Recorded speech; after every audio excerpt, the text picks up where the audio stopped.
السلام عليكم ورحمة الله وبركاته. إن شاء الله النهارده هنتكلم في عيد الأم. عيد الأم أو يوم الأم،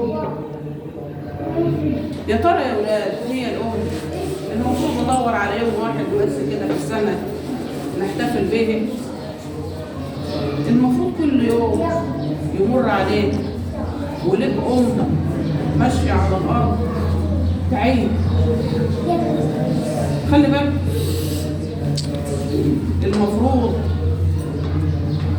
كل يوم شوفي أمي ده عيد.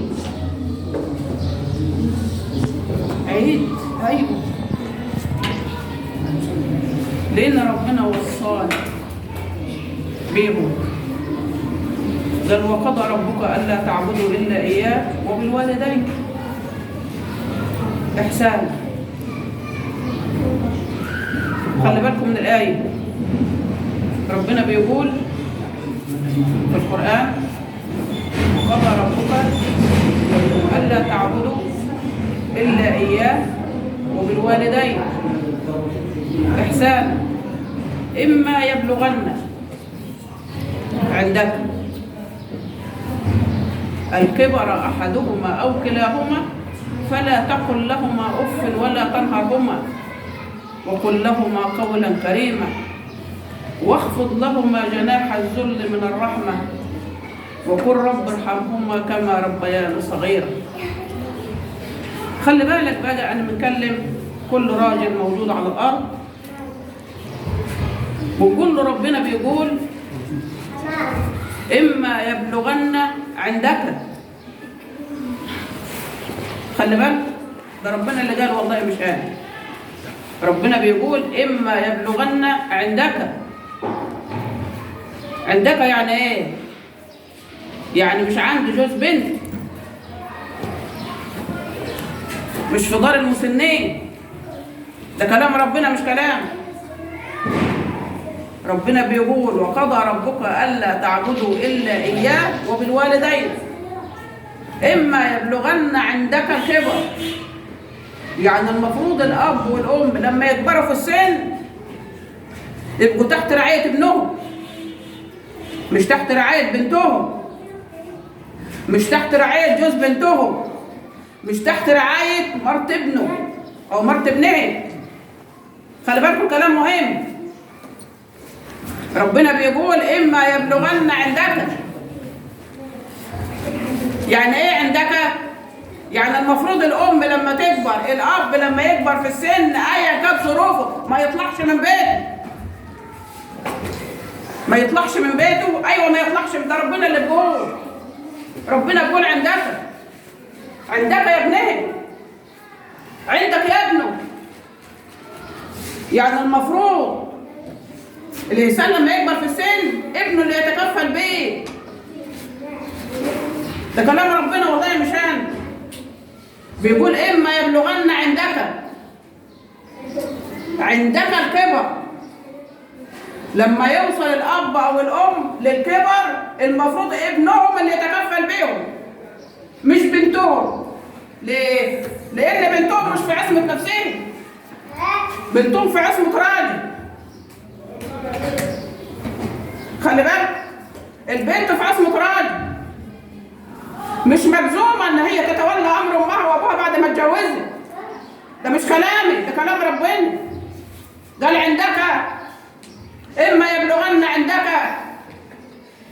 يعني واحدة بتقول لي يا حاجة أمي بتدعي عليا علشان ما بنروحش نعمل لها، بس أنا غصب عني، أنا ورايا بيتي وولادي وده غير إن أنا تعبانة وجوزي ما بيسيبنيش نطلع.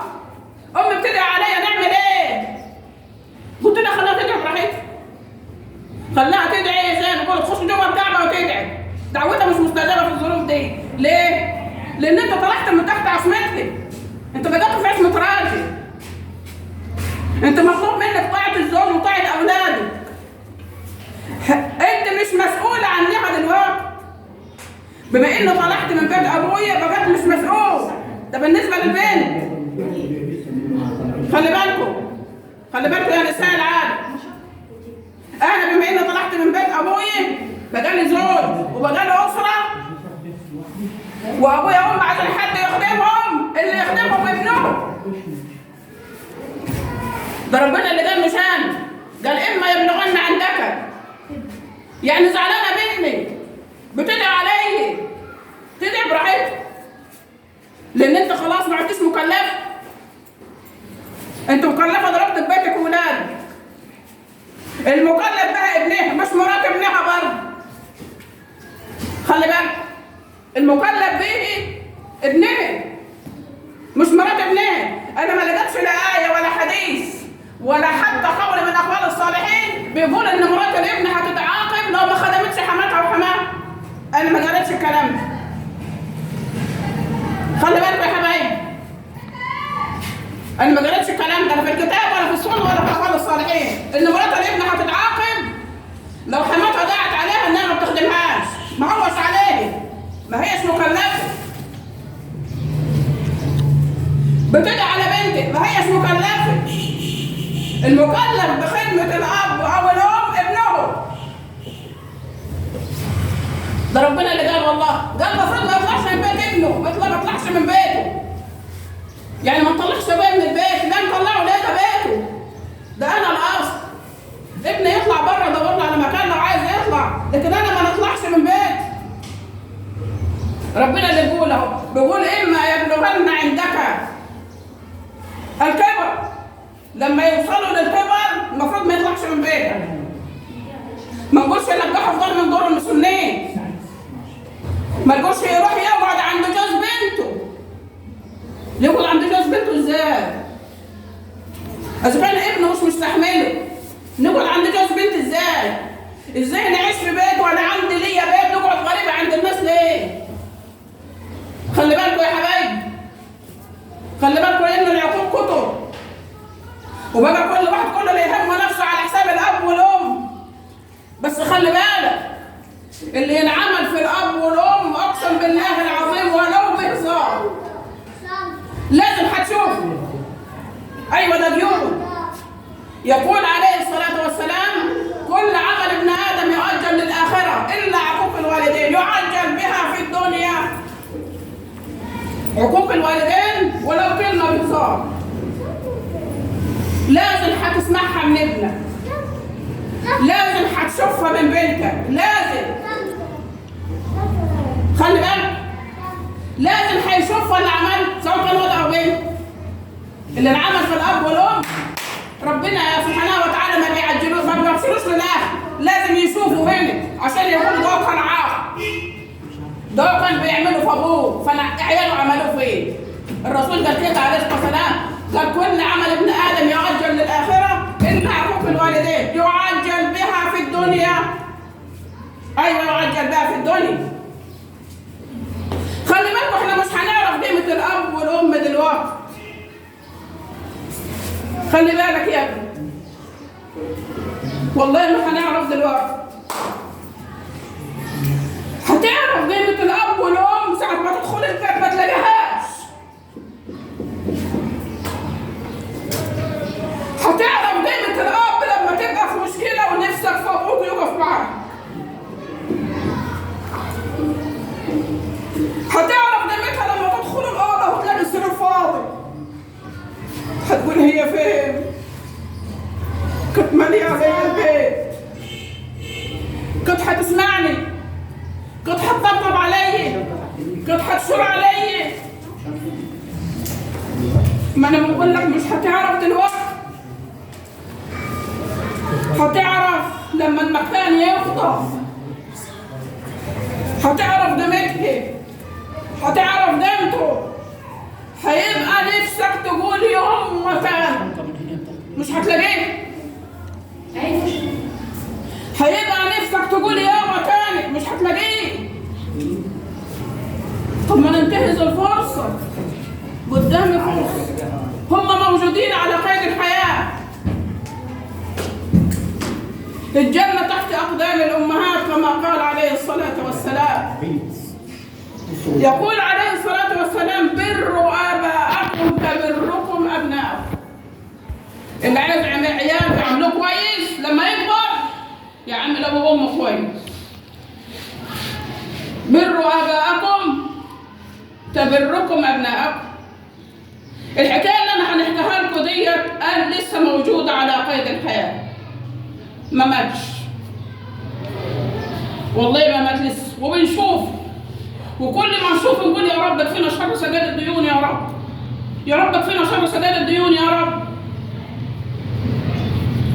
واحد نسأل الله سبحانه وتعالى له الثبات وربنا يغفر، لأن الرسول قال عليه الصلاة والسلام قال يعجل بها في الدنيا كل عمل ابن آدم يعجل للآخرة إلا عقوق الوالدين يعجل بها في الدنيا.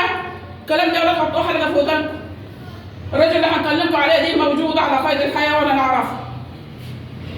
الراجل دي قالوا لي عنه إنه أبوه عايش ضربه بالقلم ورفصه بالرجل وقال له فضحتنا يا ابن الكلب قدام الناس.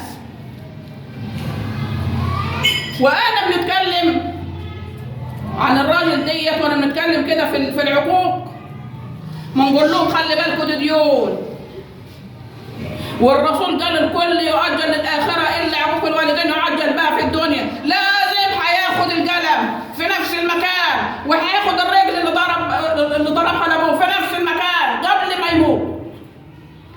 لقيت واحده بنتكلم في الموضوع دي واضح ان هي تعرف الحال، لقيتها قامت وقالت ما تقلقيش يا بنت الدين السد. قلت له الله اكبر حسبي يا حاج. قالت له نقول لك هو مين وفين وعندي من دكان مين؟ قلت لها لا يا حاج حسبي احنا ما بنقولش اسماء. قالت لي انا شفت يا بنت، شفت ابنه لما ضربه بالقلم ورفصه بالرجل وقال له فضحتنا يا ابن الكلب. بس والله يا بنت ما كنت نعرف انه ده. والله انت كده يا بنت ريحتيني، والله يا بنت على قولتها والله يا بنت ما كنت نعرف انه ده. خلي بالكم خد القلم وانضرب برجله زي ما عمل في ابوه وقال له بنفس اللفظ فضحتنا يا ابن الكلب.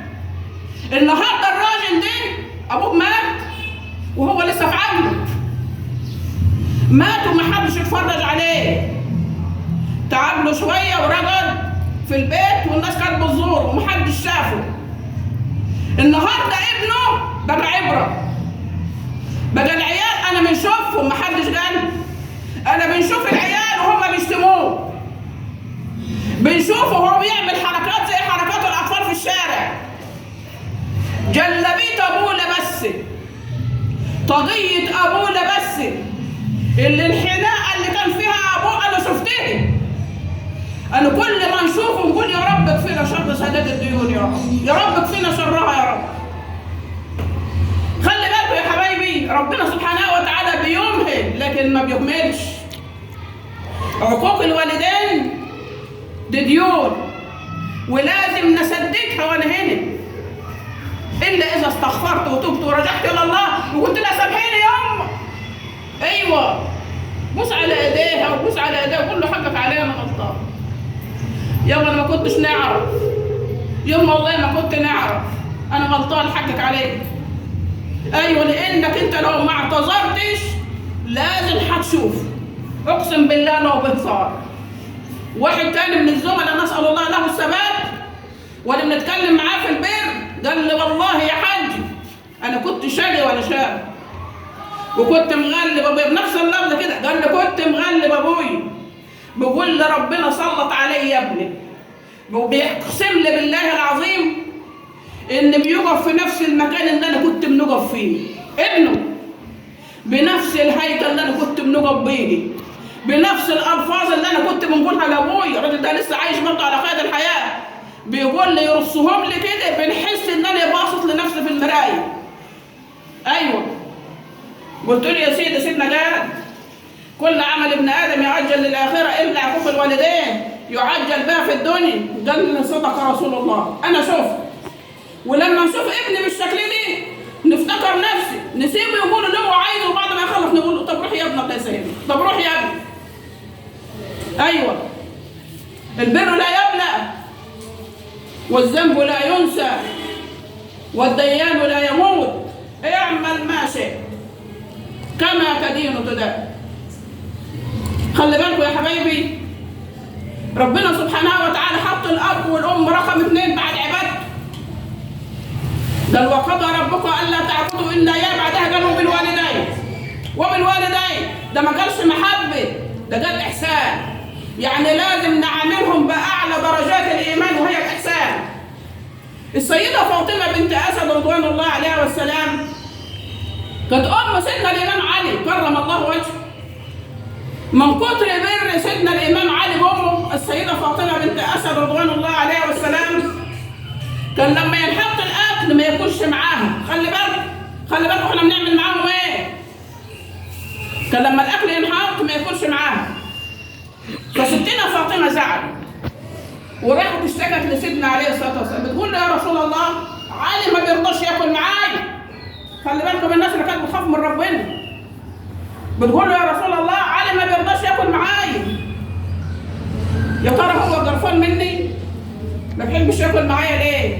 انا عايزه ابني ياكل معايا. فبيساله بيقول له انت ما بتاكلش مع عمك ليه؟ قال له يا رسول الله انا بنحط لها الاكل ونخاف نمد ايدي على حاجه يكون هي نفسها فيه. خلي بالكم من الكلام، بنخاف نحط ايدي على حاجه تكون عينيها نفسها فيه نبقى عقدتها. شوف الناس كانت بتدور على ايه؟ بيقول له انا بنخاف ان انا نحط ايدي على حاجه هي كان نفسها فيه فربنا يعاقبني، يبقى ده عقوق مني، فانا منسيبها يا رسول الله لحد ما تخلص اكل واللي يتفضل منها هناكله. خلي بالكم من الرجاله، نسال الله لهم الهدايه. خلي بالكم من الرجاله اللي يطلع بالاكياس وامه قاعده على السلم والكيس يخبط فيه ويطلع بالفاكهه لمراته وعياله وهي لا. الكلام ده انجد برضه. جايب لي امي اتصلت عليا الساعه 12 بالليل وقالت لي اخوك طالع بكيس فيه جوافه، بس ريحتي يا بنت الجوافه حلوه. السلام عليكم. كان نفسي يا بنت في جوافاي. قلت لها يا يما نفسك في جوافه؟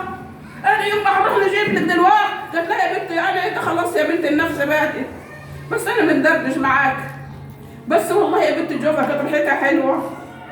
طب انت يا مفتري الخير اللي انت فيه ده هي سبب الفضل فيه بعد الله سبحانه وتعالى. طب قبل ما تطلع كده بالاكياس وتخبط الكيس في كتفيه قول لها خدي يوم اللي انت عايزاه، انا جايب فاكهه ليا وللعيال، خدي يوم اللي انت عايزاه واللي يتفضل منك مني يوم ما ناخده. لكن خد الاكياس وطلع. والنوعيات دي كتير في الزمان ده. كل اللي يهمه ياكل هو ومراته وعياله وامه عنها ما كلت، ياما على اللي كلته ده عقوق ولازم عياله هيعملوه فيه. البر لا يبلى والذنب لا ينسى والديان لا يموت. اعمل ما شئت فكما تدين تدان. وصلى اللهم وسلم وبارك على سيدنا محمد وعلى اله وصحبه وسلم، والحمد لله رب العالمين.